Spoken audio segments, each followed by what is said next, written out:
વલસાડમાં લવ જિહાદનો મામલો ગરમાવ્યો. Police station બહાર રામધૂન. વલસાડમાં સોશિયલ મીડિયા પર ઓળખ છુપાવી હિન્દુ યુવતીને પ્રેમ જાળમાં ફસાવવાનો વધુ એક કિસ્સો પ્રકાશમાં આવતા ચકચાર મચી ગઈ છે.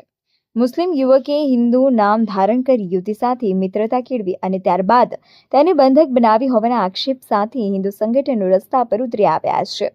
પોલીસની ઢીલી કામગીરી સામે રોષે ભરાયેલા કાર્યકર્તાઓએ પોલીસ સ્ટેશન ગુંજવ્યું હતું. વલસાડ પંથકની એક યુવતી સાથે સોશિયલ મીડિયાના માધ્યમથી મુસ્લિમ યુવકે સંપર્ક કર્યો હતો. યુવકે પોતાની અસલી ઓળખ છુપાવી હિન્દુ નામ ધારણ કર્યું હતું, જેથી યુવતી અને તેનો પરિવાર તેની અસલી ઓળખથી અજાણ રહ્યા હતા. યુવતી જ્યારે યુવકના ઘરે પહોંચી ત્યારે તેને જાણ થઈ કે તે યુવક અન્ય ધર્મનો છે. આ સત્ય સામે આવતા જ યુવતીને ત્યાં એક અઠવાડિયા સુધી જબરજસ્તીથી બંધક બનાવી રાખવામાં આવી હોવાનો ગંભીર આક્ષેપ કરવામાં આવ્યો છે. કોઈક રીતે યુવતી ત્યાંથી બચીને પોતાના ઘરે પરત ફરી અને પરિવારને સમગ્ર આ વીતી જણાવી, જેના કારણે સમગ્ર મામલો સામે આવ્યો. હિન્દુ દીકરીઓની અસ્મિતા સાથે રમત રમતા તત્વો હવે બેફામ બન્યા છે. ઓળખ છુપાવીને દીકરીઓને ફસાવતા અને તેમને બંધક બનાવતા લવ જિહાદીઓ સામે દાખલારૂપ કડક કાયદેસરની કાર્યવાહી થવી જોઈએ. હાલમાં આ મામલે વલસાડ ભારે તંગદિલીનો માહોલ છે. હિન્દુ સંગઠનોની ઉગ્ર રજૂઆત બાદ હવે પોલીસ તંત્ર કેવા પગલાં ભરે છે અને આરોપીની ધરપકડ ક્યારે થાય છે તેના પર સૌની મીટ મંડાયેલી છે. વલસાડમાં બનેલી આ ઘટનાએ સોશિયલ મીડિયા પર અજાણ્યા લોકો સાથે મિત્રતા કેળવતા પહેલા ચેતવાની લાલ બત્તી ધરી છે. મેં પેલા એક છોકરા સાથે વાત થયેલી જે નાયકા કન્યા આઈડી યુઝ કરતા હતા. એનું નામ બતાવેલું અંકિત ને જોડિયા પટેલ.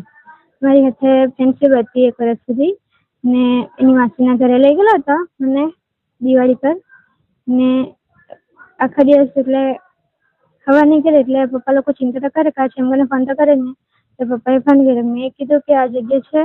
પપ્પા કહેવાય કે લગ્ન ને એવું કરવું હોય તો તમે બેનની ઘરે આપણે રાખીએ જો વાતચીત કરવાનો તો બેનની ઘરે રાખ્યું તો એને કીધું કે વડીલ માણસ હોય તો તેને લઈ આવજો. એ દોસ્તાને લઈને આવેલો ત્યાં બી એ જ નામ આપ્યું કે મારું નામ અંકિત છે ને મેં જોડિયા પટેલ છે.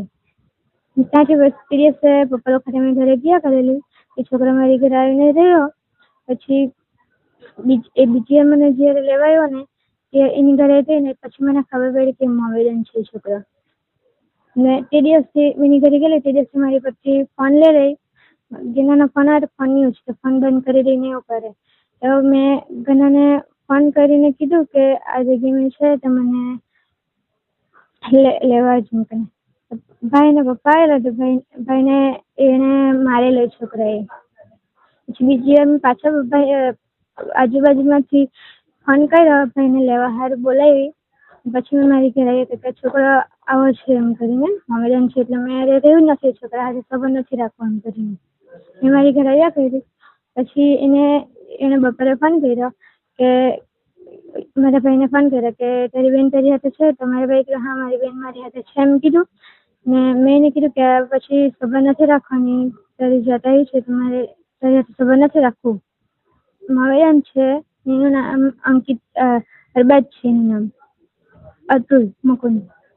મેં પોલીસ સ્ટેશનમાં આવેલા ને હજુ કંઈ જાણકારી નથી મળી.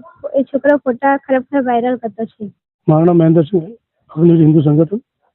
અમને એક માહિતી મળી, ફરિયાદ આવી મારા પર કે એક આદિવાસી દીકરીને એક વિધર્મી પ્રેમ જાળમાં ફસાવીને શિકાર બનાવી છે.